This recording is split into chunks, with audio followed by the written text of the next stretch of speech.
तेरे कुर्बान ऐ इस्लाम बचाने वाले, तेरे कुर्बान ऐ इस्लाम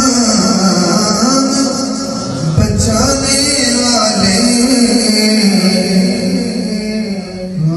हक की खातिर सभी सदमात उठाने वाले, हक की खातिर सभी सदमात उठाने वाले,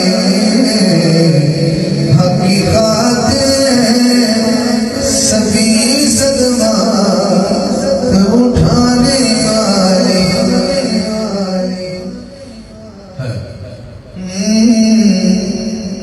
मेरे ईमान के खैमों से जब शहज़ादा अली अलैहिस्सलाम रवाना हुए तो बाबा ने अपने बेटे से फरमाया,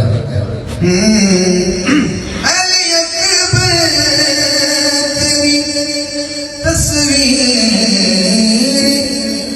है नाना जैसी,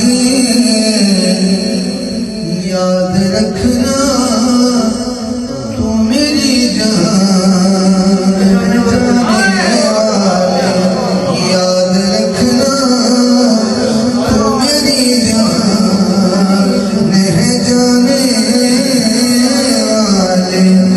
अली अकबर तेरी तस्वीर है नाना जैसी, याद रखना तू मेरी जान है जाने वाले। हाथ जोड़ के शेर पे गौर कीजिएगा और उसके बाद मैं आखिरी कलाम पे रुजू कर रहा हूँ।